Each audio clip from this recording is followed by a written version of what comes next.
xaaskaygu ilmaha ay wadato ayna hore u dhashay aabba ma ku odhan karaa? jawaabtu waxa weeye haa. qofku ilmo yar wuu odhan karaa wiilkaygiiyow ama aabbo litaraxum isagoo u naxariisanaya. qofka yarina qof weyn wuu ka odhan karaa aabbo ama hooyo ama ayeeyo litawqiir isagoo weyneynaya. midhka la diidaya waa lilintisaab, haddii aad ku abtirsanayso aabbahaa waa ayo waa hebel taasunbaa la diidan yahay. nabigana way ka sugnaatay calayhi salaatu wasalaam iyo asxaabtiisi inuu ereygaa isticmaalayay.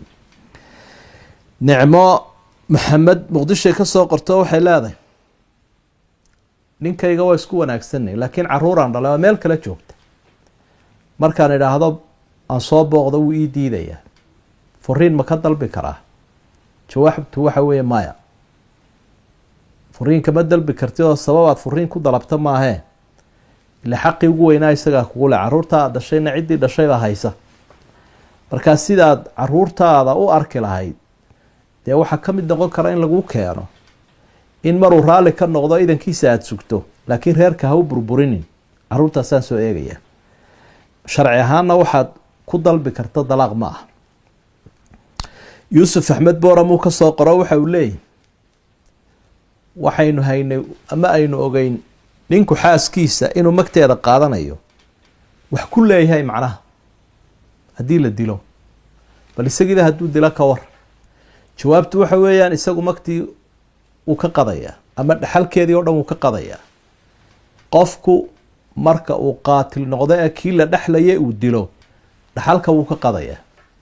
dadkii kale ee ilaahay u sahluun baa dhexlay, caruurtiisii, waalidkeed ayay dadkaasaa dhexli doona. laakiin qofkii qof dilaa shareecadeenna waa laga albaabo, waa laga xidhay dhaxalka xasman lihaada albaab, iyadoo albaabkaa lasoo xidhayo.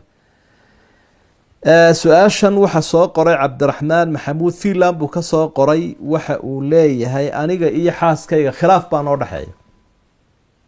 waxaan isku khilaafsannahay dalqadaha aan furay tiradooda oo muddo dheeri u dhexaysa, ma laba ma saddexba, midkaayaba waxbuu sheegaya. maxaan yeelnaa? dee culimada isula taga, hadalkiina hala dhagaysto, caddaymaa laydin weydiin doonaa, markaa go-aan baa laydin siin insha allah. oo barnaamijyada noocaasi live bay u baahan si toosa. labadii qof buu midiba mar hadlayaa. wixii la isku khilaafo sharcigu dee caddayn iyo dhaaruu ka taagan yahay. markaa nidaamka garsoorka lagu xalinaya insha allah. habboon berberey ka soo qorto waxay leedahay ninkaygu shaadkuu cunaa waxa uu ku sabab ugu noqday dhalma la-aan.